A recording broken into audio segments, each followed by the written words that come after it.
हरे कृष्ण कृष्ण कृष्ण हरे हरे हरे राम राम राम हरे हरे। नारायणं नमस्कृत्य नरं चैव नरोत्तमं देवीं सरस्वतीं व्यासं ततो जयो मुदीरये। तमादिदेवं करुणानिधानं तमालवर्णं श्वेतावतारम् अपार संसार समुद्रसेतुं भयामहे भागवत स्वरूपम्।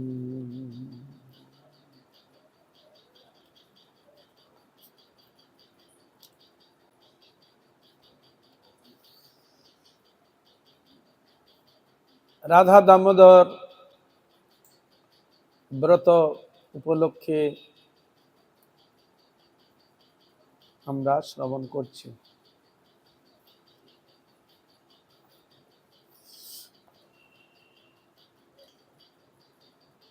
কার্তিক মাসের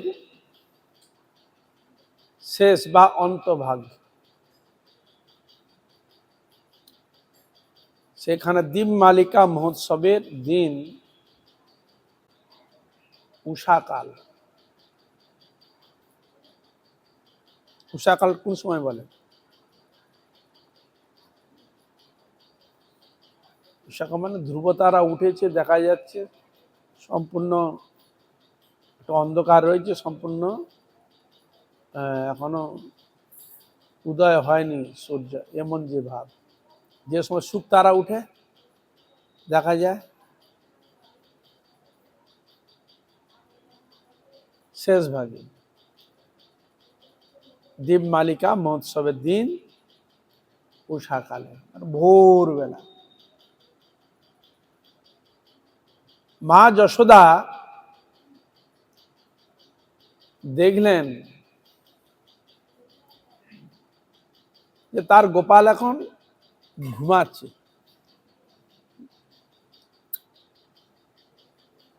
তার সন্তান যদি ঘুমায় তাহলে মা ধীরে সুস্থে যে কোনো কাজ করতে পারে, আর সন্তান যদি না ঘুমাচ্ছে তো কোনো কাজ করতেই দিবে না। এটা বাচ্চার স্বভাব। ভগবান যখন যে বপুকে অবলম্বন করে যেভাবে লীলা করেন, ঠিক সেই লীলার প্রদর্শনগুলো তিনি করে থাকেন। তাই তিনি ভগবান হয়েও বালকের মতো লীলা, ঘুমাচ্ছে। কার্তিক মাস শেষ ভাগের দিকে এবং উষাকাল, তাই যশোমতী মা দেখলেন যে বালগোপাল ঘুমাচ্ছে।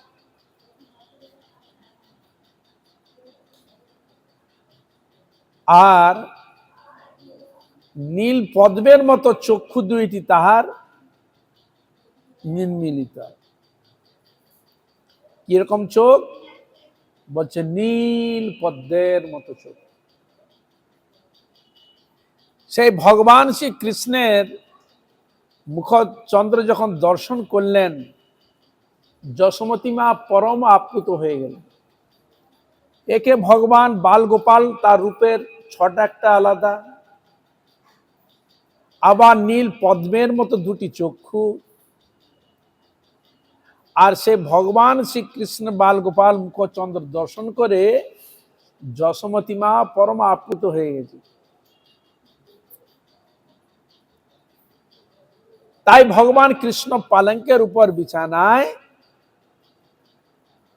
গোপালকে নবপল্লবের মতো কোমল স্পর্শে পরম আদরে হাত বুলাইতে লাগিলেন।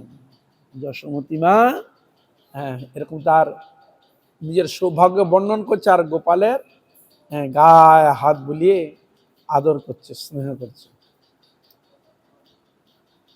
দেখিলেন যে গোপাল তার সত্যি নিদ্রা সুখে নিমগ্ন। গায়ে হাত দিলে কি বুঝা যাবে? যদি জেগে উঠে, অনেক সময় দেখা যাবে শুয়ে আছে, হাত দিলে কেউ জেগে উঠবে।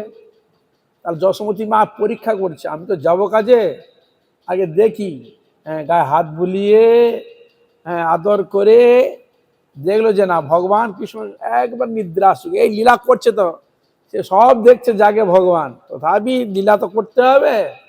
হ্যাঁ, তাই তিনি শুয়ে আছেন খুব ঘোর নিদ্রার মধ্যে নিমগ্ন, খুব ঘুমাচ্ছে। তখন নিশ্চিন্ত হইয়া শয্যা হইতে অত্যন্ত ধীরে ধীরে নিঃশব্দে নির্গত হইলেন, খুব ধীরে ধীরে, যেন কোনো আওয়াজ অনেক সময় দেখেন না, মা দেখলো যে একটু আওয়াজ বা ঠক্কর উঠে পড়বে, জেগে পড়বে, কাঁদতে লাগবে, এরকম করে তো। মা এমন ভাবে ধীরে ধীরে যাচ্ছে, খাটতে যে পালঙ্ক নেওয়া, যে পালঙ্কের জন্য না নড়ে, কোনো যেন আওয়াজ না করে। হ্যাঁ, অনেক সময় দেখা যায় কাপড়ে কোনো লেগে গেলে টানা হয়ে গেল, বা চলার সময় একটু একটু হেলে গেল, মানে সে এমন ভাবে যাচ্ছে যেন আমার কৃষ্ণের যেন যে কোনো প্রকার হোক তাদের ঘুমটা না হয়। খুব সতর্ক, খুব সতর্ক মা যশোমতী। হ্যাঁ, কৃষ্ণ ঘুমাচ্ছে, তার জন্য কোনো অসুবিধা হয়। আমাদেরও সেরকম করতে হবে। ভগবানের যখন ঘুমানোর সময় চিল্লা বিল্লি অন্য কোনো কথা বলা যাবে না, বুঝা গেল? ভগবান যখন নিদ্রায় যাবে তখন মন্দিরের সামনে কোনো গাল গপ্প চেঁচামেচি এটা করা যায় না, নিয়ম নয়। প্রভু বিশ্রাম যাচ্ছে, তার বিশ্রামে যেন বিঘ্ন না হয়, এই হলো সতর্ক। সেবক সতর্ক থাকবে। তাই যশোমতী মা এর দ্বারা বুঝাচ্ছে, দেখো এরকম ভগবানের যখন সেবা করবে, ভগবানের জন্য কোনো দিক দিয়ে অসুবিধা যাতে না হয় সেরকম সব। যেমন তোমার ঘুমাতে যাচ্ছে, তোমার কেউ ডিস্টার্ব করলো, তোমার ঘুম হবে কি? তার কিরকম সেবা হবে? আত্মবৎ সেবা। তোমার যেন অসুবিধা হয়, তোমার যেরকম তুমি অসন্তুষ্ট অনুভব করো, সেরকম ভগবানের সেবায় যখন তুমি করবে তখন তুমি এরকম সতর্ক। তাই যশোমতী মা ধীরে ধীরে ধীরে ধীরে নামল। কেন এত ইতস্তত কেন যশোমতী? ওই যে আগে থেকে কত সব নালিশ করে একের পর এক, সেই নালিশের জন্য যশোমতী মা নিজে তৎপর হয়ে যাচ্ছেন। তাই কৃষ্ণ শুয়ে আছে কিনা, ঠিক জেগে আছে কিনা, তাকে পরীক্ষা নিরীক্ষা করে গায়ে হাত বুলিয়ে আস্তে আস্তে করে যশোমতী মা ধীরে ধীরে নেমে গেলেন, নিঃশব্দ, কোনো আওয়াজ যাতে না। অলিন্দে আসিয়া মা যশোদা দেখলেন চতুর্দিকে কেমন নিস্তব্ধ, একবার নিস্তব্ধ, কোনো আওয়াজ নেই, কোথাও কোনো কর্মচাঞ্চল্য নাই। আর পরিচারিকাগণ তারা সকলের গৃহের বাইরে অন্য কার্যে নিযুক্ত, যাকে যে কাজ দিয়েছে সেই কাজে নিযুক্ত, একবার নিস্তব্ধ, এরকম এক পরিবেশ। তাই মা যশোদা তিনি ইচ্ছা করেই তাদের অন্য কাজে নিযুক্ত করছেন, ইচ্ছা করে নিযুক্ত করছেন। কেন না? তিনি দেখছেন তাহারা যে নবনীত প্রস্তুত করে, তাহাতে যেন গোপালের পরিতৃপ্তি হয় না। মা আগে যশোমতী অন্য কাজে ব্যস্ত থাকতেন, আর ওই সব কাজগুলো আর যে পরিচারিকা ছিল তারা করত,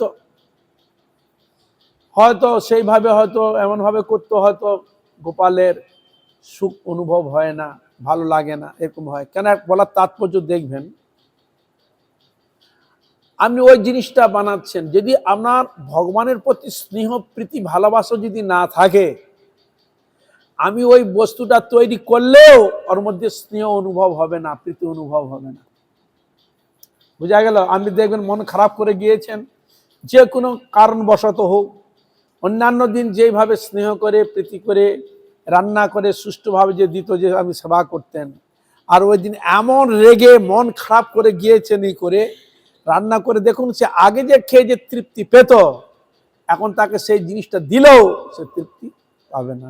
কেন? তার মধ্যে সে স্নেহটা নেই, একটা অন্যরকম ভাবনা প্রদর্শন হয়েছে।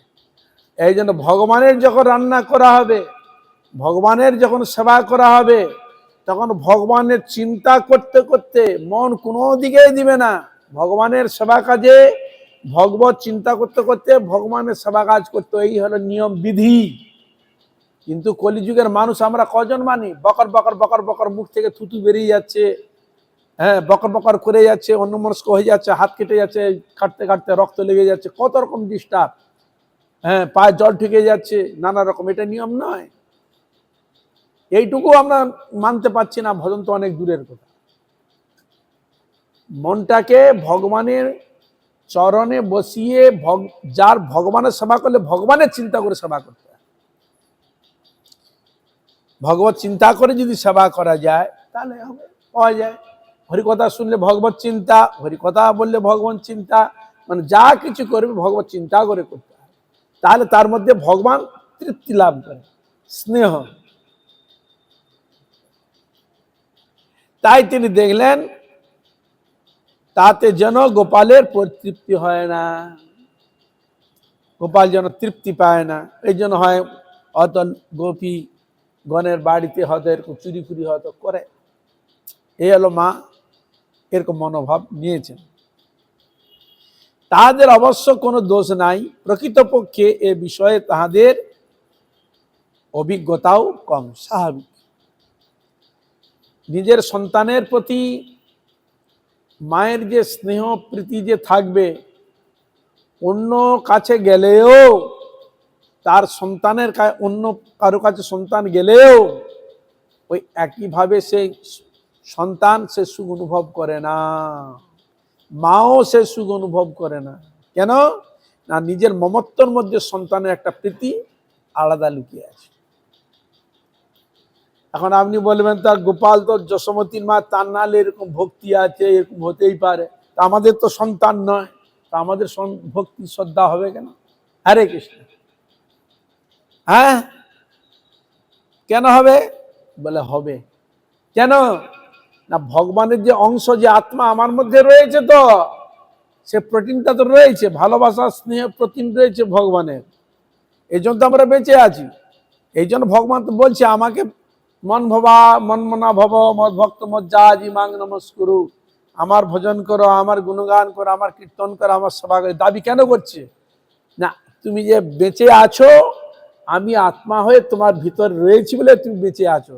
তাহলে ভগবানের যে ওই যে আত্মাদের মধ্যে রয়েছে, ওর মধ্যে ভগবানের প্রতি প্রীতি ভালোবাসা অনুরাগ ওর মধ্যে জড়ানো রয়েছে, ওর ভিতর মধ্যে রয়েছে স্নেহ প্রীতি ভালোবাসা। বুঝা গেল?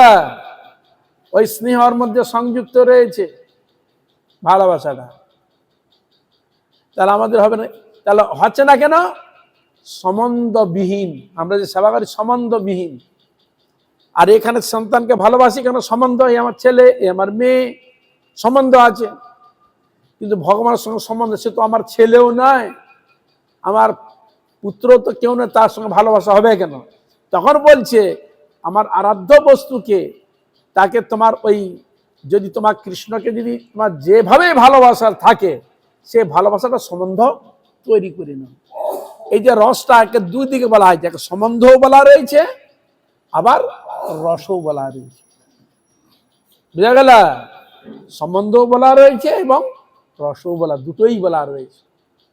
তাহলে তাহলে বাৎসল্য রসের কি ভাব হচ্ছে? কৃষ্ণ আমার পুত্র, সখ্যভাবে কি রস? কৃষ্ণ আমার সখা, এই তো তার সম্বন্ধ।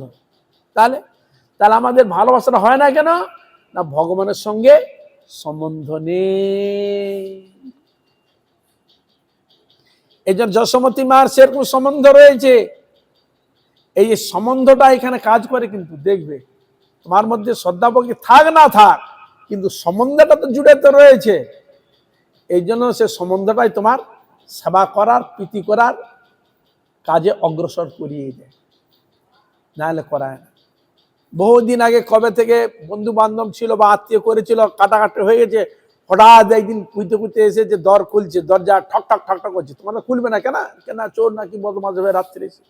যখন বললে আমি অমুক জায়গা থেকে আসছি রে, অমুক জায়গায়, ও সেই আচ্ছা আচ্ছা, সঙ্গে সঙ্গে খুলে দিল। কেন? সম্বন্ধ আছে তার সঙ্গে। বোঝা গেল? এই জন্য সেই সম্বন্ধটা না থাকার জন্য ভগবানের প্রতি ভালোবাসা হয় নাই। এই জন্য আমাদের গুরুবর্গের প্রতি সেরকম সম্বন্ধ না থাকার সময় আমরা গুরুবর্গকে নিয়ে নানা রকম ভাবনা নিই। বৈষ্ণবের সঙ্গে সেরকম সম্বন্ধ না থাকার জন্য আমরা নানা রকম ভাবনা নিই। বুঝতে পেরেছ? সেই ভাবনার জন্য সাধন ভজন আমাদের টলে যেতে হয়। ছিটকে পড়ে যেতে হয়। সমন্দাটা ভাগ যখন বাটা করে দিবে, মাঝখানে তখন একটা দেওয়াল তৈরি হয়ে যায়। ওই দেওয়াল যখন তৈরি করে দিবে, তখন তোমার স্নেহ, প্রীতি, ভালোবাসা সবগুলো দিবে। তা এই জন্য ভগবত রাজ্যের জিনিসটা আছে আলাদা, নিউট্রাল। সেখানে সম্পূর্ণভাবে ভগবানের প্রতি সেরকম শ্রদ্ধা ভক্তি থাকলে তবে হবে, নচেত হবে না। তা এই জন্য এখানে বলছেন যে যারা আগে সেবা করত তারা তো অভিজ্ঞানও তো কম, সকলে তো সমান নয়। তাই যশোমতী মা তাদের অন্য কাজে ব্যবস্থা করে দিল।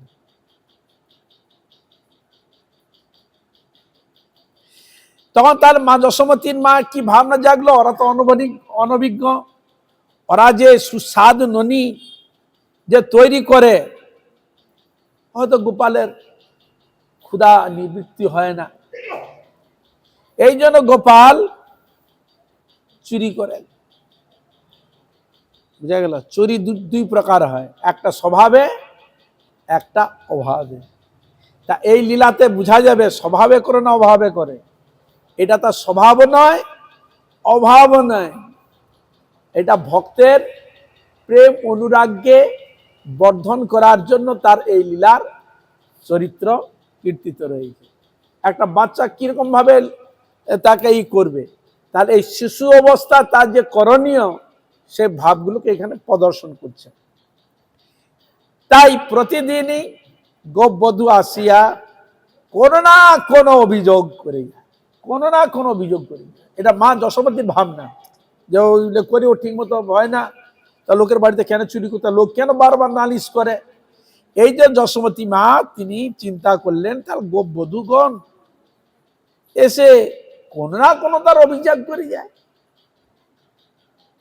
হ্যাঁ, তাই তাতে মা যশোদা বিশেষ উদ্বিগ্ন হয়ে খুব চিন্তা করছে, কি করা যায়, কি করা যায়। এরা তো মিথ্যা বলে না, একজন না হলে মিথ্যা বলবে, সবাই এরকম এসে এসে সবাই মিথ্যা কথা বলবে, আরো ভাবাচ্ছে। তাই তিনি নিজে নবনীত প্রস্তুত করবেন বলে এরূপ ইচ্ছা প্রকাশ করলেন। বহুদিন হইতে মনে এরকম উদয় হয়েছিল যে আমি করব করব করে দেখবো, পরীক্ষা করে দেখবো, হ্যাঁ এটা ঠিক হচ্ছে কিনা, নানা রকম চিন্তা ভাবনা। কিন্তু তিনি তো ব্রজেশ্বরী রাজরানী, এখন রাজরানী কি এসব যেসব কাজ এগুলো কি রাজরানী করা শোভা পায়? তা তো অনেক লোক রয়েছে কাজ করার, দেখভাল করার লোক রয়েছে। তা যশোমতী মাতাকে যাওয়ার কি দরকার? কিন্তু রাজরানী, কোনো প্রয়োজন নেই। কিন্তু যাচ্ছেন কেন না, অবশেষে একটি সুযোগ আসিয়া উপস্থিত হল। যশোমতী মা তার ইচ্ছা ছিল, কিন্তু এই যে ভগবান বলেছেন কেউ যদি আমার সেবা করতে চায় তাকে ভগবান সেবা করার সুযোগ করে দেয়, প্ল্যাটফর্মটা তৈরি করে দেয়। বুঝা গেল? আমাদের হৃদয়ে যদি সত্যি সত্যি ভগবানের সেবা করার প্রবৃত্তি জাগে, হয়তো সেবা করতে পারি না কোনো বা কারো বশত কোনো বাধা বিপত্তি, কিন্তু সত্যি সত্যি হৃদয়ে যদি কায় মনোবাক্যে যদি সেবা করা প্রবৃত্তি জাগে, ভগবান তাকে সেই সুযোগ করে দেয়। বিদায় গৌর প্রেমানন্দে, হরে কৃষ্ণা। তাই মায়ের ইচ্ছা ছিল করবে, তাহলে চুরিকে কেন্দ্র করে সুযোগ করে দিলাম। হ্যাঁ, শুনুন, এই জগতে দেখবেন এই সাদর ভোজনের ক্ষেত্রে তাই দেখবেন খুব বাধা বিপদ, নানা রকম ঝগড়াঝাটি লেগেই আছে, সব সময় লেগেই আছে, মন অশান্তির বোধ করছে, খুব বোধ করছে শান্তি বোধ। কিন্তু মনে হচ্ছে ঠাকুর কবে থেকে আমি মুক্ত হব, ঠাকুর কবে থেকে মুক্ত হবো, আর পারছি না ঠাকুর, সব সময় খালি কানের কাছে গজর গজর গজর গজর, এটা ওটা অশান্তি হয়েছে, ঠাকুর তুমি আমাকে এর থেকে উদ্ধার করে ঠাকুর। এরকম বারবার ঠাকুরের কথা ভগবান একদিন এটাকে সুযোগ করে দিল, বলে না এবার আমি হরি ভজন করবো, তোরা যা পারিস কর, আর যে যার যেবার করা কান দেবো না, যা পারিস কর, আমি থাকলে যখন আমি ভজন করবো। তখন সে ভজনে লেগে গেল। হরে কৃষ্ণ। তাহলে ভগবান একটা কেন্দ্র করে তাকে সুযোগ তৈরি করে দেয়। তাহলে ভগবানের সেবা করা যদি সুযোগ করে দেয়, এটা ভালো না খারাপ বলুন? লৌকিক দৃষ্টিতে দেখতে লাগে খারাপ, কিন্তু তাকে অপ্রাকৃত জগৎ তাকে ভগবানের সেবায় ঢুকিয়ে দিল। কোনো একটা কারণ না হলে কেউ কোনো কাজের মধ্যে অগ্রসর হয় না। এটা দেখবেন, ছোট অবস্থায় করতে যাচ্ছেন, পিছনে লেগে লেগে করে করে করে করে লাস্টে হয়তো সে এক জায়গায় কিছু কাজ করে ফেলবে। হচ্ছে কিনা দেখুন, এই জগৎ প্র্যাকটিক্যাল ফিল্ডে দেখুন, সংসারের মধ্যে যে আমরা দেখি বারবার বলে এটা কর ওটা করতে, হ্যাঁ যা করুন বক বক কর, সে গিয়ে কোনো একটা কাজ ধরে ফেলে সে ঠিক দাঁড়িয়ে গেছে। হয়েছে কিনা? তাহলে কোনো না কোনো কিছু ভগবান তাকে ব্যবস্থা করে দিচ্ছে, শুধু চেষ্টাটা তোমার থাকা যায়, কিন্তু আমাদের সে চেষ্টা নেই। তাই যশোমতী সেই চেষ্টা হৃদয়ে যাতে জাগে, তাই এই লীলাটাকে কৃষ্ণ দ্বৈপায়ন ব্যাস তুলে ধরেছেন, সত্যব্রত মুনি তুলে ধরেছেন। এগুলো শুনে আমাদের কি হবে? ওই ভগবানের প্রতি মনোমত যাবে, ইচ্ছা নাই, ইচ্ছা প্রকট করবে, উৎসাহ প্রকট করবে, ভগবান আরাধনা করার জন্য তাকে নিয়ে আসবে। শুনতে শুনতে তার হৃদয় নির্মল হবে, শ্রবণ করা, কীর্তন করা, সেবা করা প্রবৃত্তি জাগবে। এই জন্য তো শাস্ত্রে এত কথা, এত লীলা বিলাস করা ভগবানের, এই জন্য। তাই যশোমতী মা দেখলেন তার সেই সুযোগ উপস্থিত হয়েছে।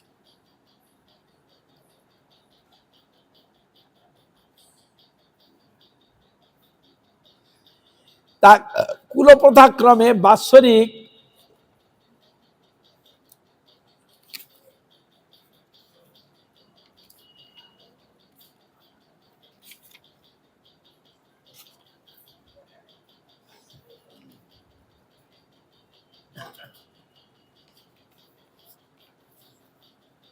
ইন্দ্র পূজার দিন নিকটে এসে উপস্থিত হয়েছে। ইন্দ্র পূজা এইভাবে করতে করতে ইন্দ্র পূজার সময় এসে উপস্থিত হয়েছিল। তা ইন্দ্র পূজার যখন সময় হবে, প্রতি বছর যেরকম হয়, তখন তো সতর্ক হয়ে সেবা করার জন্য তাদের মন হওয়াটাই স্বাভাবিক। তা ইন্দ্র পূজার দিন এসে উপস্থিত হয়েছে। সেই উপলক্ষে মা যশোদা পরিচারিকাগণকে সেই পূজার আয়োজনে নিযুক্ত করিয়াছে। তাহলে আগে কৃষ্ণের সব ননি টনি তুলতো, সেবা করতো, তো যে ইন্দ্র সেবার করার সময় এসে গেছে, ওদিকে ওই পুজোর কাজে লাগবে। যা তোমরা ওইগুলো দেখভাল করো, আমি এখানে দেখছি, আমার ছেলের ব্যাপারে আমি দেখছি, কৃষ্ণের ব্যাপারে তোমরা ওইগুলো করো। তাই মা যশোদা পরিচালক সেই পূজার আয়োজনে নিযুক্ত করে দিলেন। ব্রজরাজ নন্দ বাবা সেই কারণে সমস্ত গোপগণকে লয়ে মহাব্যস্ত। ছোটখাটো পূজা তো নয়, পুরো ব্রজের মধ্যে সকল গোয়াল বালক সকলে একবারে ইন্দ্র পূজার জন্য ব্যস্ত হয়ে গেছে। নন্দমা তিনি রাজা, তিনিও খুব আর ব্যস্ত হয়ে গেছে, বিভিন্ন কাজে ব্যস্ত। আর অপরদিকে রোহিণী বলরামকে লয়ে শ্রী কৃষ্ণের জ্যেষ্ঠতা তো উপনন্দ মহাশয় নিমন্ত্রণে তার গৃহে গিয়েছে। আর এদিকে বলদেব নাই, বলদেব প্রভু নাই। সে কৃষ্ণের জ্যেষ্ঠ হচ্ছে উপনন্দ, জ্যেষ্ঠ তাত মানে নন্দ মহারাজের বড়দা, তা না হচ্ছে উপানন্দ, নিমন্ত্রণ করেছিল। আর এদিকে রোহিণী মা বলরামকে নিয়ে তার গৃহে গিয়েছে, উপানন্দ বাড়িতে গিয়েছে। এক জায়গায় না, কিন্তু আলাদা, দূর আছে, এক জায়গায় না। তা সেখানে তারা বলরাম রয়েছে, রোহিণী মাতা রয়েছে, আর এদিকে কাজে ব্যস্ত রয়েছেন নন্দ মহারাজ। আর সকল পরিচারিকাগণকে দিয়ে কাজে লাগিয়ে দিয়ে যশোমতী মা রয়েছে নন্দালয়। তাই আজ কার্য ব্যস্ত, এক প্রকার জনশূন্য। এই জন্য জনশূন্য, ঘরের মধ্যে বিশেষ কেউ নেই, সব কাজ ব্যস্ত দিয়ে যায়। তাই মা যশোমতী ভাবলেন ভালোই হয়েছে, কেউ ডাকারও নেই, মানে কাজে বিঘ্ন করার কেউ নেই, তারা নির্বিঘ্নে আমি গোপালের কাজটা আমি ঠিক করতে পারবো। তাই এই সুযোগ তিনি পেয়ে গেলেন। দেখুন ভগবান তাকে কিরকম সুবর্ণ সুযোগ করে দিলেন, একটা কেন্দ্র করে। মা তোমার সেবা করতে চাও, ঠিক আছে করো, তা আজ তিনি তাহার গোপালের জন্য স্বয়ং নির্বিঘ্নে দধি মন্তর করিতে পারবে। স্থির হলো, তাই নিজ বস্ত্রাঞ্চল কোমরে দৃঢ়ভাবে বন্ধন করেছে। কেন মন্থন করবে তো কাপড় এদার হয়ে যাবে, আঁচলে এদার হয়ে যাবে। হ্যাঁ, তাই ভালো করে কোমরে ভালো করে বেঁধে আঁচলটাকে সুন্দর করে করে যাতে অসুবিধা না হয়, কোমরে আঁচলটাকে বেঁধে মা যশোমতী দৃঢ়ভাবে সে কাজে ব্যস্ত হয়ে পড়লেন। দধি দৃঢ়ভাবে বন্ধন করে ব্যস্ত হয়ে পড়লেন। গোপালের জন্য বিশেষভাবে ক্ষীর নবনীত ইত্যাদি সব প্রস্তুত করিতে মা যশোদার পূর্ব হইতে সকল ব্যবস্থা রাখা ছিল। আগে থেকে ব্যবস্থা, যে দধি মন্থন করলে আগে থেকে দইকে বসাতে হবে, এসব আগে থেকে ব্যবস্থা করা ছিল, আগে থেকে প্রস্তুত করে রেখেছিল। তা ব্রজরাজের অসংখ্য গাভীর মধ্যে 7-8টি গাভীর দুগ্ধ গন্ধিনী গাভী আছে। দুধ হাতে কিরকম পদ্মগন্ধ। 7-8টা গরু দুধ দিত, সেই দুধগুলো পদ্মর মতো গন্ধ। বুঝলেন? হরে কৃষ্ণ, বিশেষ গাই ছিল। তা এই সকল গাভী অত্যন্ত দুর্লভ। বুঝলে, এতগুলো গাভীর মধ্যে এই 8টা গাভী বিশেষ দুর্লভ। সেই গাভীর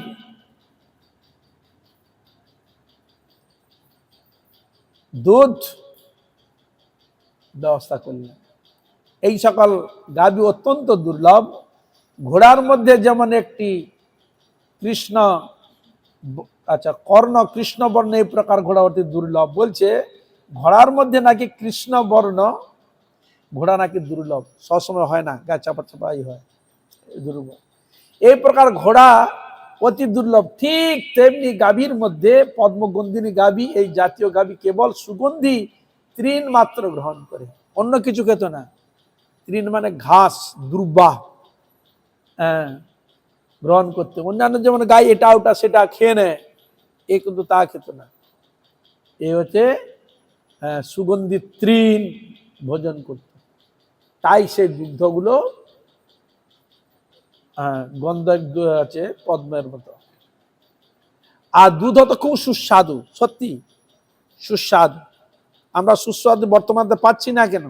এ কিন্তু সর তুলে ঘি নিয়ে নেয়, তার মধ্যে আবার ডুপ্লিকেট নানা রকম খাদ্য খাবিয়ে ইনজেকশন দিয়ে দুধকে করে সার বস্তু টেনে নিয়ে করে দিচ্ছি। তাহলে আমি সে দুধের স্বাদ পাবেন কোথায়? হ্যাঁ, মিষ্টির স্বাদ পাবেন কোথায়? আর এখন যে লোক সংখ্যা বেড়েছে, এরকম করা ছাড়া আর উপায় নেই, ডুপ্লিকেট করা ছাড়া। কিন্তু ওখানে কৃষ্ণের জন্য স্পেশাল এই 7-8টা গরু ছিল, সুস্বাদু দুধ দিত, দুগ্ধ সুস্বাদু সুগন্ধি। তাই মা যশোদা সেই দুগ্ধ চুল্লিতে গরম করিতে দিয়া কিছু দূরে গোপালকে দেখিতে পাওয়া যায় এরূপ স্থানে বসিয়া মন্থন করতে লাগলেন। যশোমতী মা ওই দুধগুলো দিয়ে তো দিয়েছেন, উনুনে বসিয়েছেন গরম করতে। আর যে আগে থেকে যে দই বসিয়েছে, সে দুধটাকে তিনি মন্থন করবে কোথায়? দইটাকে না এমন একটা স্থানে রয়েছে, দুই দিকে তার সামলানো যাবে। একদিকে দুধ আর একদিকে কৃষ্ণ, সে বেরিয়ে আসছে কিনা, কাঁদছে কিনা, হ্যাঁ, মানে সামলা যাবে দুই দিকে। আর মাঝখানে তার দধি মন্থন হয়ে যাবে। হ্যাঁ, আরে কৃষ্ণ একটা ঠিক ফ্রন্টে সেরকম ভাবে একটা স্থান রয়েছে। আমার এখানে হঠাৎ কিছু উদলে গেলেও, কাজে থেকে মন থেকে উদলে গেলে ছুটে গিয়ে কাজ সামলানো যাবে। আর এখানে কানাই যদি কাঁদে শুনতেও পাবো, তাহলে যাব। এইভাবে মা যশোদা দেখুন দুই দিকে কৃষ্ণের সেবার জিনিস, ওইটা যাতে নষ্ট না হয়, দধি মন্থন যাতে ঠিক মতো হয়, আর আমার গোপাল যেন না কাঁদে। এমনিকে তাকে বলে যে বাৎসল্য রসেরই। হ্যাঁ, এরকম মা সব সময় সতর্ক থাকে, সব সময় সতর্ক। সন্তান যাতে যাতে সে না কাঁদে, ক্ষুধা পেলে তাকে সসংযের ব্যবস্থা করা থাকে, সেরকম ব্যবস্থা। তাই যশোমতী মা ঠিক এইরকম একটু স্থানে গিয়ে গোপালকে যাতে দেখিতে পায়, এরকম স্থানে গিয়ে দধি মন্থন করতে লাগলেন মা যশোদা। তার পরিধানে কি ছিল? পীতবর্ণের সূক্ষ্ম রেশমি বস্ত্র, রেশমি বস্ত্র, যাকে আগে আসতো বলে টাকুমাকু হাগা পোকা। আগে আমরা বিভিন্ন জায়গা থেকে বিক্রি করতে আসতো, আফগান বিভিন্ন রকমের আসতো, ওরা এসে বলতে রেশমি নিবে নাকি গো? তখন ওরা বলতো কি এটা কিসের? না টাকুমাকু হাগা পোকা। হাগা পোকা মানে ওগুলো থেকে ইটা বেরোয়, রেশমিটা সুতো তৈরি করে, এই করে মাকড়সার মতো এরকম গুটি গুটি করে তৈরি করে, তারপর এটাকে ফুটন্ত অবস্থা ফেলি দেয়, তারপরে আস্তে আস্তে সুতারে হয়ে গেলে তখন ওইটাকে করা হয়। এটা মানে রেশমি সুতা, দেখতে খুব সুন্দর। তাই পীতবর্ণের সূক্ষ্ম রেশমি বস্ত্র পরেছেন। অর্থাৎ দধি মন্থন করলে একটা পরিশ্রমে যাতে গা ভিজে না যায়, সেরকম শরীরে সেরকম বস্ত্র, যেমন আমরা দেখতে মোটা বস্ত্র, গরমকালে কি বস্ত্র, বেশি মোটা নয়, হালকার মধ্যে, যাতে অসুবিধা না হয়, অস্বস্তি বোধ না হয়। শীতকালে একটু মোটা, কারণ ঠান্ডা যাতে কম লাগে, তাহলে আমরা সেইভাবেই তো করি। তার সেরকম অনুযায়ী বস্ত্র পরেছেন। আর পরেছেন কিরকম? পীতবর্ণের। কেন পীতবর্ণ? অন্য বর্ণ তো পড়তে পারতেন। তার পীতবর্ণ কিসের প্রতীক? হরে কৃষ্ণা। এইটা পীতবর্ণ বেশি পছন্দ করতে আমার রাধারানী। রাধারানীর পোশাক হচ্ছে পীতবর্ণের বেশি। ভগবান কৃষ্ণ পীতবর্ণ বস্ত্র পরতেন। কেন? রাধারানীর গায়ের রংকে স্মরণ করার জন্য কৃষ্ণ পীতবর্ণ পরতেন। আর রাধারানী নীল বসনা গৌরী রূপে গুণে ধন্যা। কি বস্ত্র প্রিয় রাধারানী? নীল বস্ত্র। কেন? কৃষ্ণ গায়ের রং নীলাভ। যে যে রংকে ভালোবাসে, ভালোবাসার পাত্র, সেই রং সেরকম ম্যাচিং করে পরে, ঠিক না? তাই সুন্দরভাবে পীতবর্ণ বসন রেশমি পড়লেন। আর কি? বিশাল কোটিতট, তাহাতে মনোহর কাঞ্চি মেখলা। মানে যশোমতী মা ছিলেন একটু স্থূলকায়, একটু মোটা, স্থূলকায় মানে একটু মোটা। আর কাঞ্চি মেখলা, উজ্জ্বল শ্যামবর্ণ মুখমণ্ডল। মা যশোদা উজ্জ্বল শ্যামবর্ণ মুখমণ্ডল, তাহাতে সুরম্ব দুইটি ভ্রু, মানে খুব ভ্রুটা আছে খুব বড়। এইরূপ বাৎসল্য রসের অপূর্ব মূর্তিমতী মা যশোদা, তারও গুণগান করছে। মাকে দেখতে এরকম মূর্তিমতী মা যশোদা পুত্র চিন্তায় বিভোর।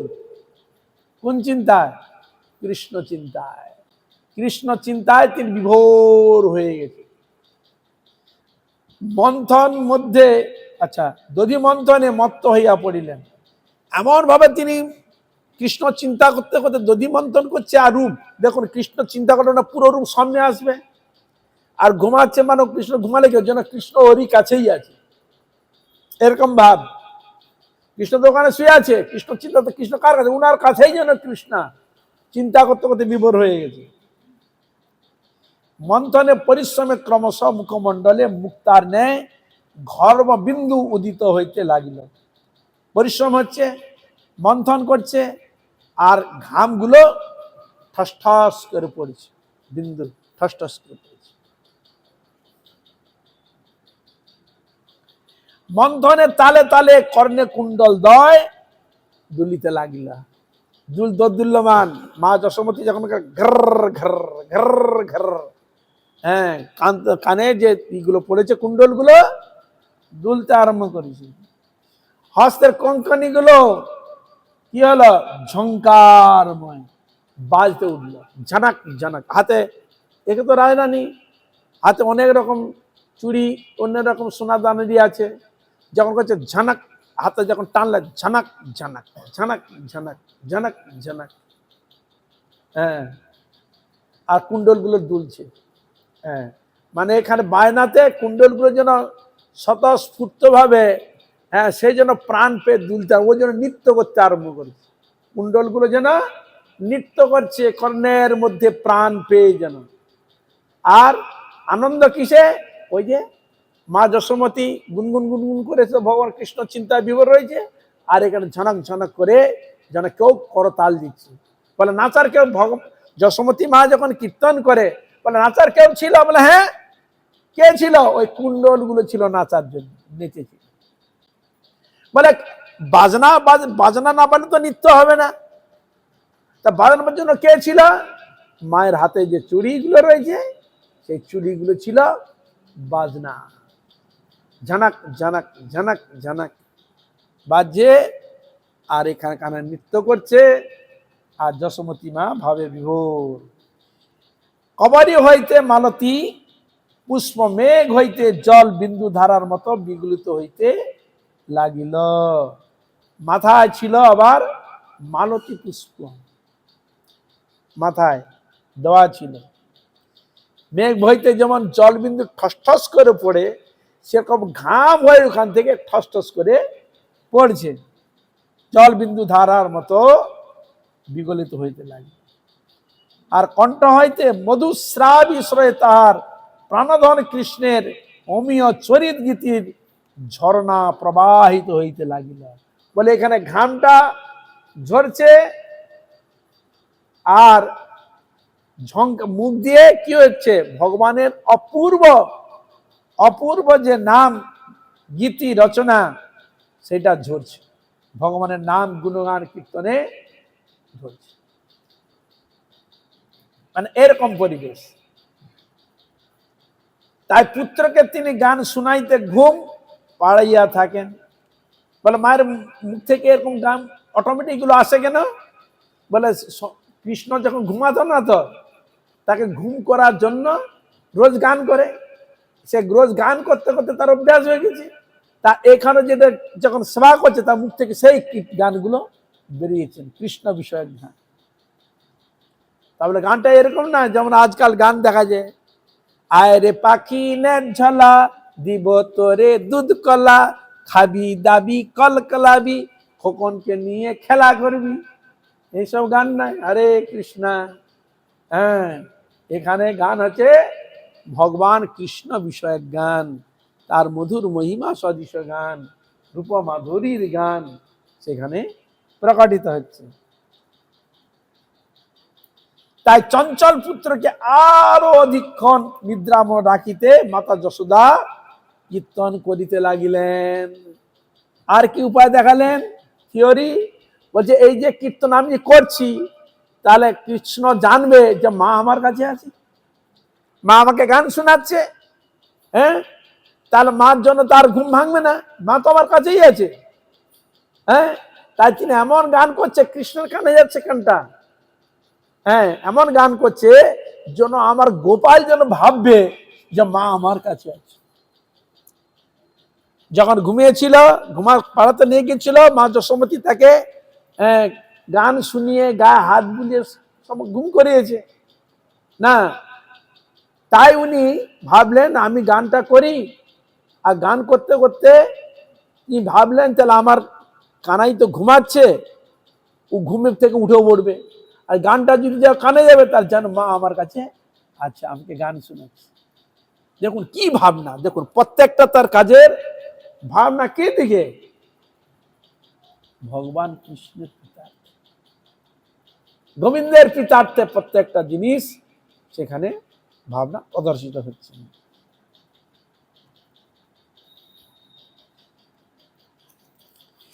তাহলে এই যে বলছেন রাধাকৃষ্ণ গণদ্দেশ দীপিকায় মা যশোদা যে শ্যামবর্ণ, সেটাই বলা হলো গায়ের রং, এটা বর্ণন দিচ্ছেন।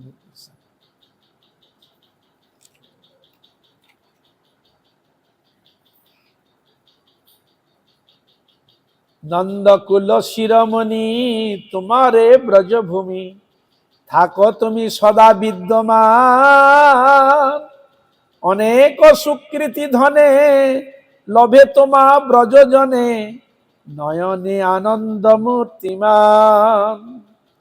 তুমি আনন্দ সম্ভব পরম মহোৎসব, আনন্দিত গোপের সমাজ।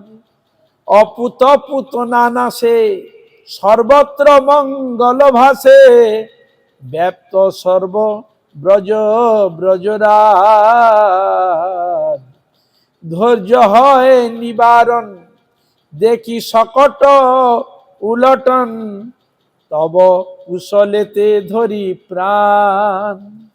ঈশ্বর করুণাময় তিনাবর্ত হত হয়ে, তোমায় আনি করে ব্রজত্রাণ। মধুর প্রাসঙ্গ পরি দেহ যবে হামাগুড়ি, সুপবিত্র কমল লোচন।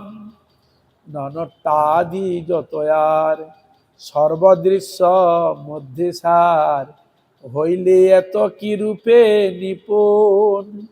বৎসনে করো যবে উচ্চ ধরি ক্রীড়োৎসবে, তাতে শোভা বাড়ায় প্রচুর।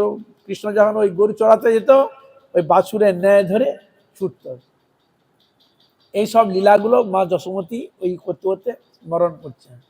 তাতে শোভা বাড়ায় প্রচুর, বৃদ্ধা গোপী গণয়তি কৌতুক বিবাদে অতি, মিথ্যা করি হল ভাতুর।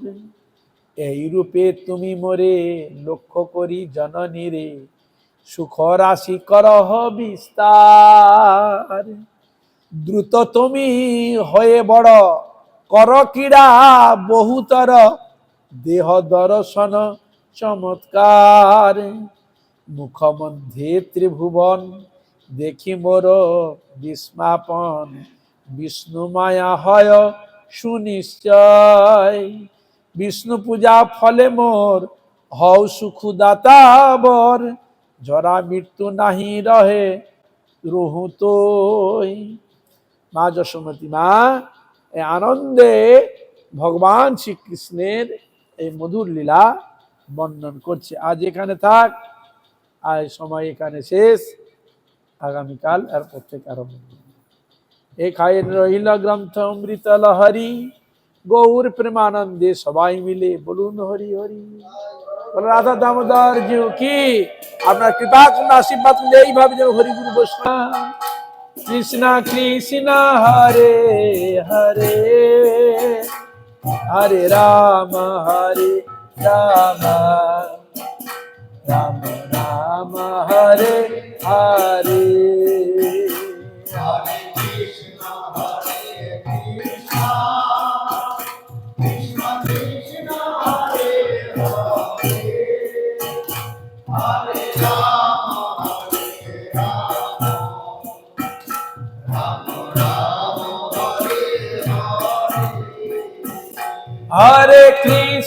হরে কৃষ্ণ কৃষ্ণ কৃষ্ণ হরে হরে, হরে রাম রাম, রাম রাম হরে হরে।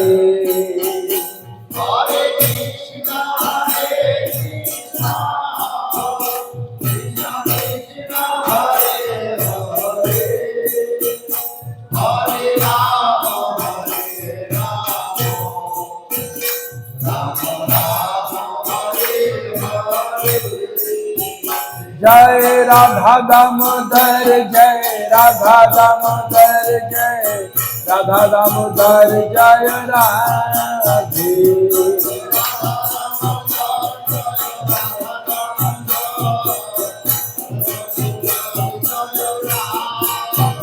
जय राधा दामोदर, जय राधा दामोदर, जय राधा दामोदर, जय राधे।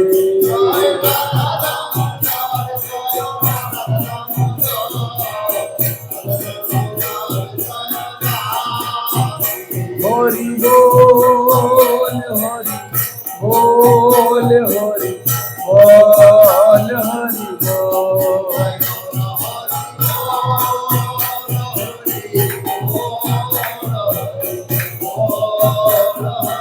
নিতাই নিতাই গৌর হরি বল, হরি বল, হরি বল,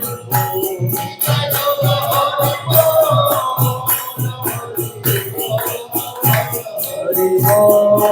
নিতাই গৌর প্রেমানন্দে, হরি হরি বল। মায়ের উল্লু ধ্বনি দেন, নিতাই গৌর প্রেমানন্দে।